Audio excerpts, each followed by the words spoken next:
You ready? We're ready. Okay. Good morning. Good morning.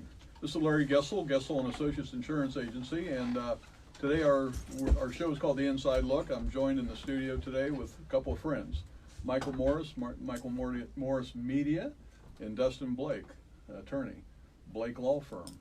So we, in The Inside Look, we try to peel the onion back, look at things that we don't know, that aren't commonly known, that might hurt us, and conversely, learn some things that might help us.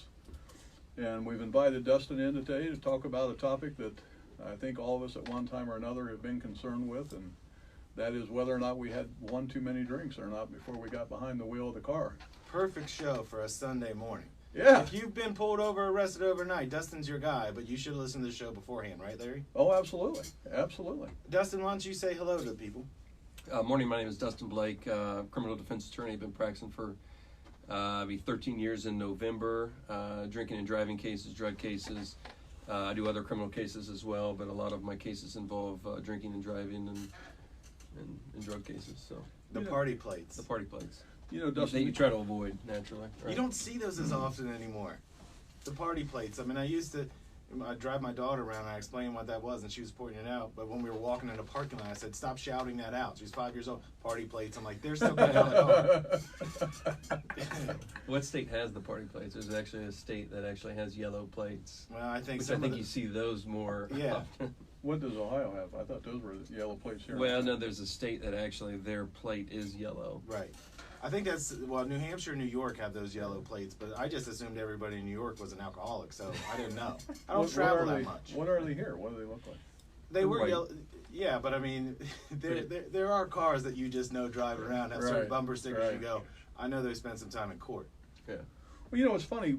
When we were young, the laws were not really even in existence. You know, there was no such thing as mothers against drunk driving, and you know, we probably all can look back on our younger years and think, "Pooh, if those laws had been in effect back then, we might have been in trouble had we gotten stopped." You know, so things have most definitely gotten a lot tougher. Being in the insurance business, I see a lot of it. Dustin, of course, your living is representing the folks that have had that unfortunate circumstance occur. What you mentioned something OVI DUI. What's the difference? I guess I don't even understand that. What is there a difference, or is it? Well, it just used to be called DUI. The law changed to now it's classified as OVI. Okay. Most people still call it DUI, so I say that because it resonates, especially with older people. It's like tomato, tomato. You know what I mean? There really isn't a difference other than the law changed, and now it's stated as operating a vehicle. I gotcha. You know, that includes more than just alcohol, right? I mean, that's drugs as well. Is that That why does, they changed that designation? Yeah, that does.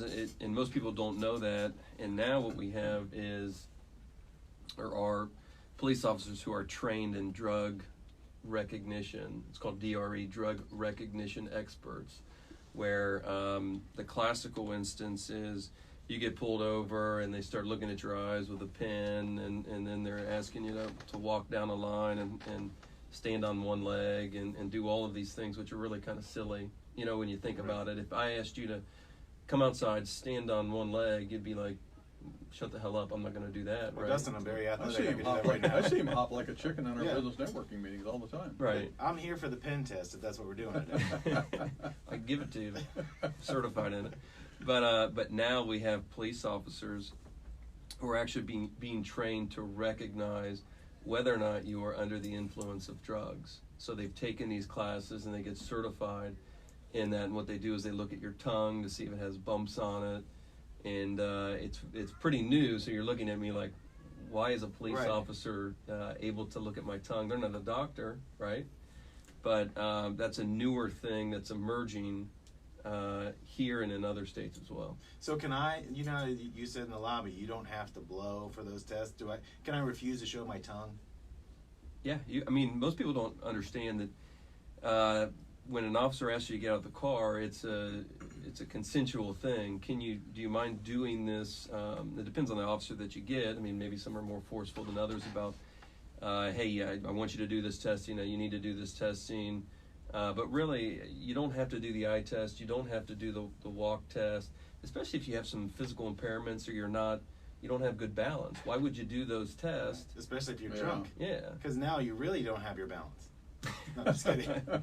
Absolutely, but I mean, at the end of the day, those tests are really more about balance and coordination. The walk and turn, Than the one-legged impairment, stand, yeah. than impairment. But they're really for the police and the prosecutor to basically prove that you're impaired as well. So if you refuse to do that, to do the test, the walk test, the visual impairment, is that like a refusal to blow? Do they have certain legal ramifications that automatically kick in? Well, that's a great question. Those do not. The breath test or the urine or the blood test, those are the only tests when you refuse that have ramifications. And the way, it's a little bit like fool's gold. What the police officer will tell you is, if you refuse to do the breath test, then your license will be suspended for a year. If you take the test, though, and blow over, let's say, then it's only suspended for 90 days.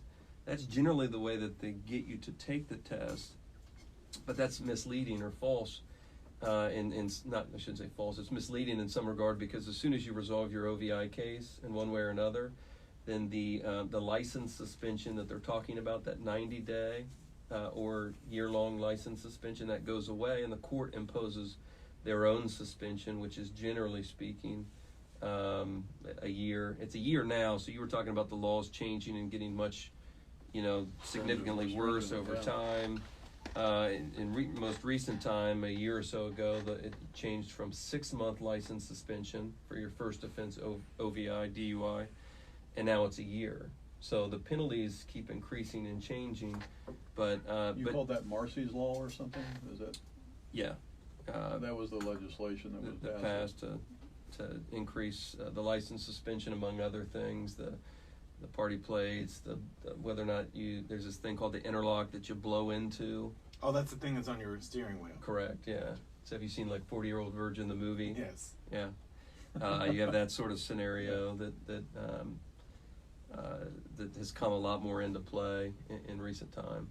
So, but just to go back to that, the thing that's a little misleading about that is they say that, which is technically true, but in reality doesn't really work like that. And so if you think, should you take the breath test? Well, if you're going to be above that 0.08 level, right, then you probably shouldn't take that test, because that's what the state or city has to prove against you. And if they can prove that you were operating your vehicle above that, then you can be found guilty of OVI.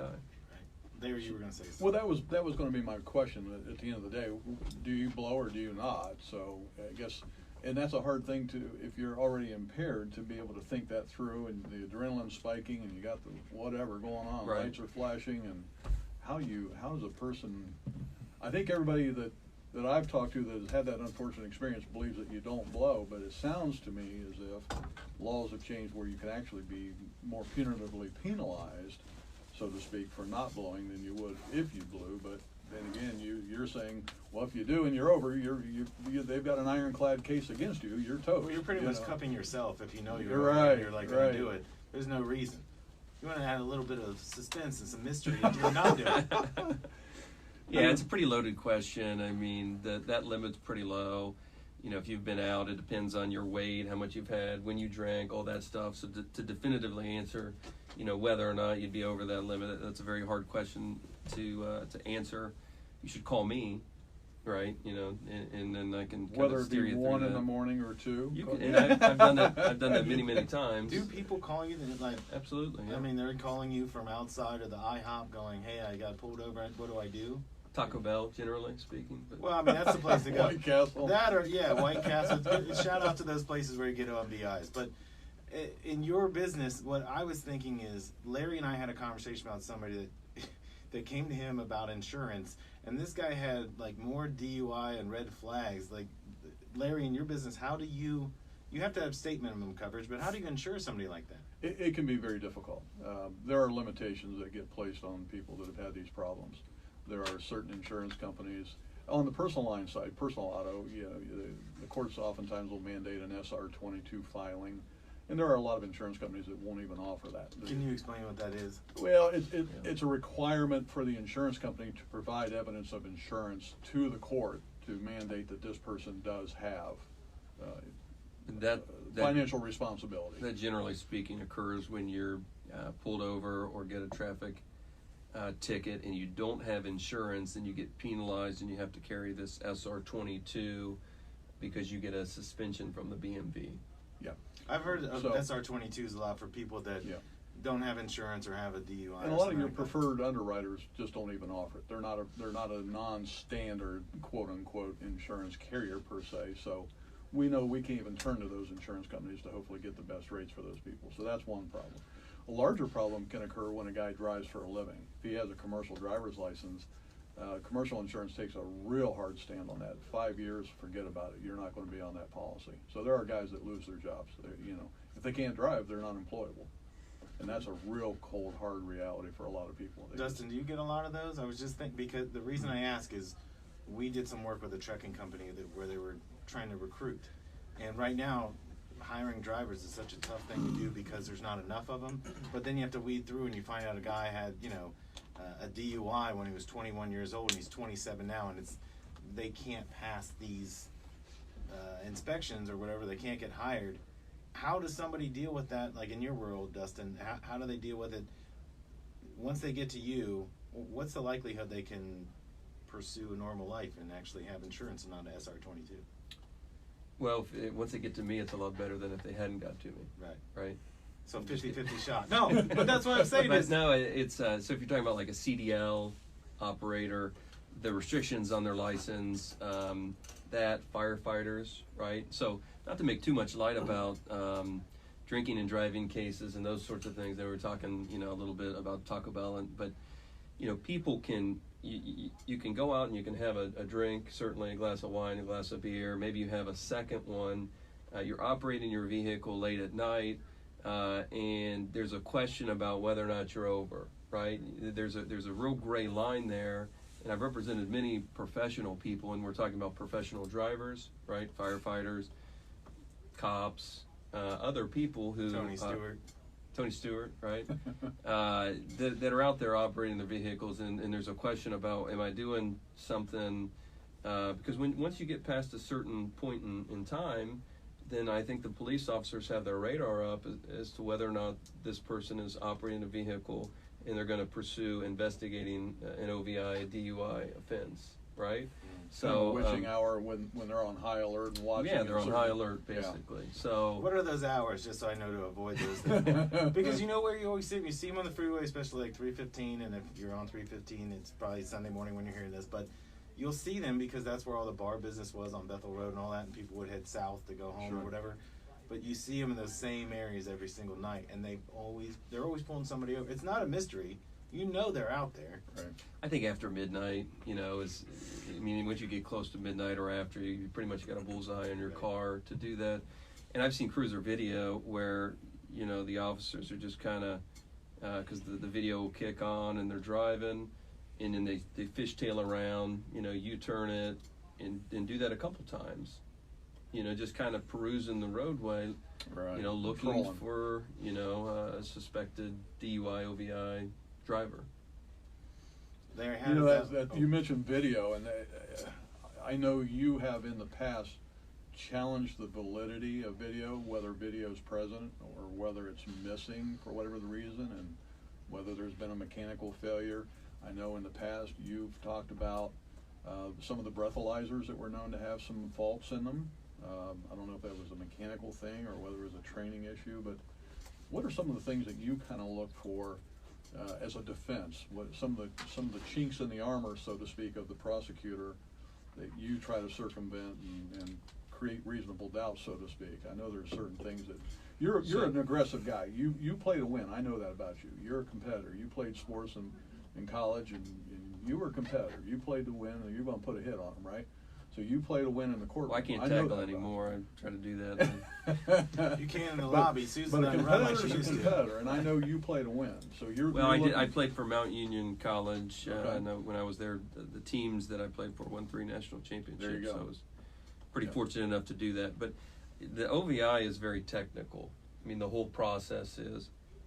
And what I'm looking at is the whole thing, from the initiation of the stop, that they have a good reason to do that.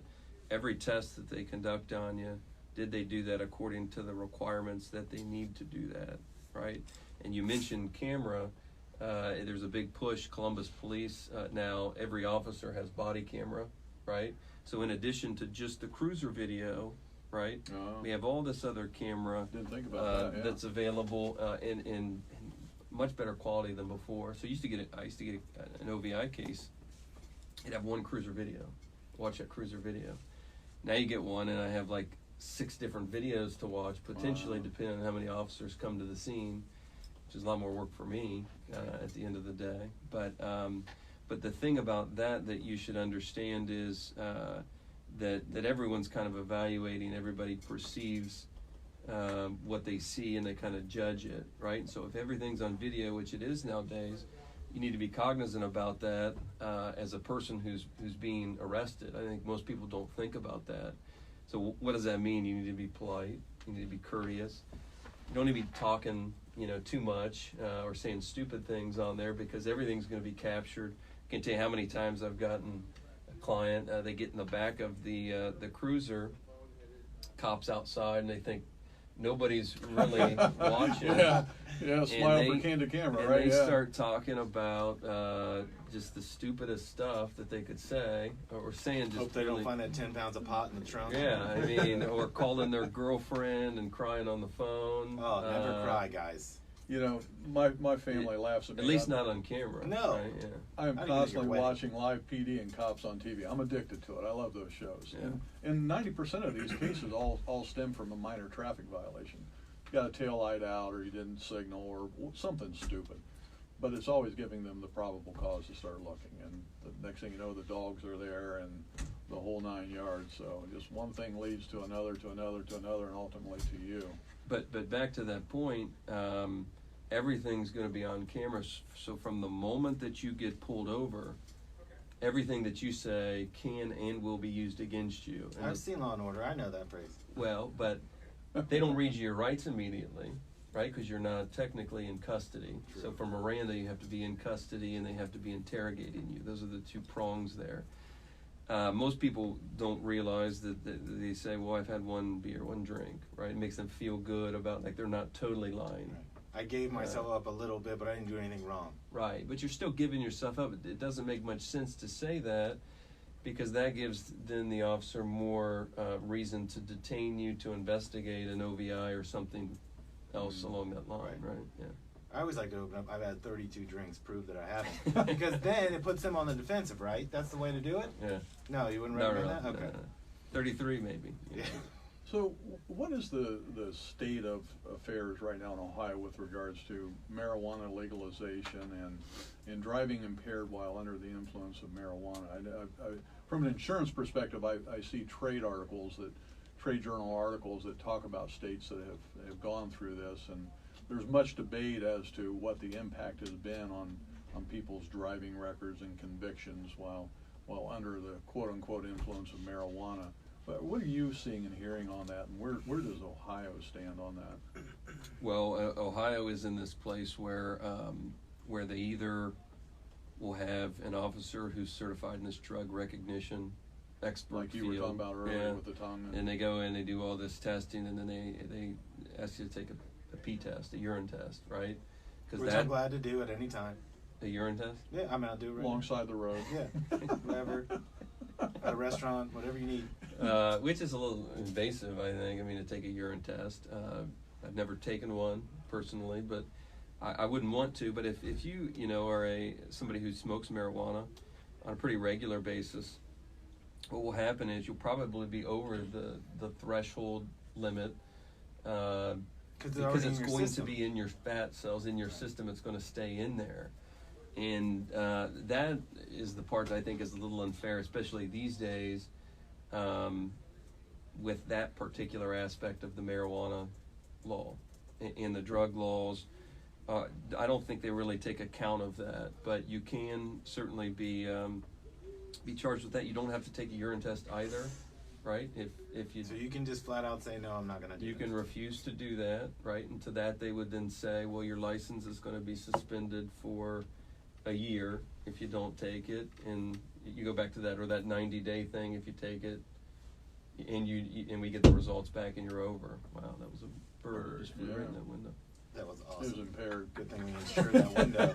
That bird was high that just ran in the Yeah, window it while we were certainly recording. was. But that goes back to the OMVI part, right? So it's not just DUI, because if it's like driving under the influence, that's one thing.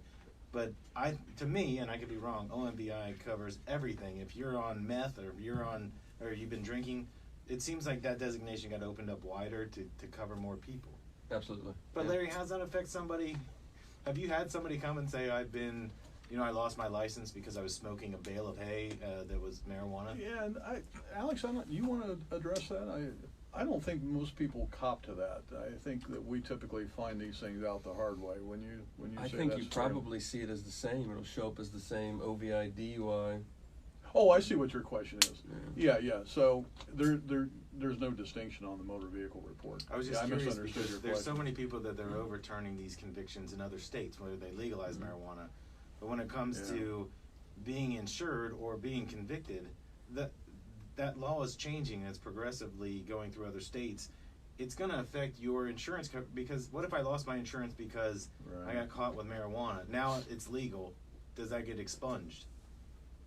Expungement is another animal. You care to? You cannot expunge an OVI conviction in Ohio. I just like that you said expunge. We got the triumvirate of it. That was good. You can't get rid of that ever. So even if it's not if you the have a law's- conviction because it's prohibited under the law. God. If the case were resolved and it were dismissed or something like that, then you could potentially try to do that. Now it's actually called sealing the record. They don't technically expunge it. It used to be in the old days they would expunge it. They would get rid of it forever. They still have a record somewhere. It's just not accessible. Right, totally. And of course, then there's the whole physical control. A lot of times a DUI or OVI is reduced down to a physical control charge, correct? Well, there's two ways. The traditional way is the reckless op that everybody kind of knows, which is a moving violation. It carries points with it, 4 points, or can be less potentially. The other way is it's amended to what's called a physical control, which is a non-moving violation. Doesn't carry any points. It's the thing where you pull over to the side of the road. You're not technically driving the car, but you're capable of driving the car, and you're under the influence, right? That's that sort of a charge that it doesn't count as an OVI against you. Most people don't know what that means, though. When you say physical control, right? It sounds kind of weird. Right. But I think that is But done the that way because underwriters- it encompasses so many things. Physical control, I'm not in it, but I could be sitting against the car. If it's a neutral, I'm physically controlling that car if I push it, right? Mm-hmm. There's a Go ahead, Larry, lot. you look stumped. There's a lot to this, and from an underwriting perspective, they treat the physical control the same as the full-blown DUI because they know where it originated from. Right. And the underwriting software tools and analytics are so sophisticated today. They know the drill. They know where it all initiated and how it got started. So I see that we're about out of time. It's always amazing to me how fast time goes by. I try to tell them in the lobby, this is going to go by faster, not even going to It realize really you're here. does. But before we get out of here, if people do want your service or need your help, how can they get a hold of you, Dustin? I have a website, DustinBlakeLaw.com, 614-224-4114 is the office number. Feel free to call at any time if you have any questions regarding DUIs or other criminal-related matters. If I don't do it, I can certainly refer you to a colleague of mine that I feel comfortable passing you off to. So, Awesome. Larry. appreciate you having me on. Yeah, we're glad you're here. We'll have to Dustin. bring him back at some point. It would be because a lot of fun. This was only scratching the surface, but It there's really so much is. more he could get into. Yeah, absolutely. And Larry, how can they get a hold of you? You can reach our agency at www.gesselins.com. That's GESSELINS.com, or at 614-697-2020. And always, as we sign off, we try to do a shout out to always be kind to one another. I think our country has lost its apathy and kindness towards one another. So please, as you're driving about, be kind to one another, and as you run into others, extend that courtesy, that common courtesy that we seem to be losing. Thanks again for having us, Absolutely. being with us today, and Michael, it's always a pleasure. Yes, sir.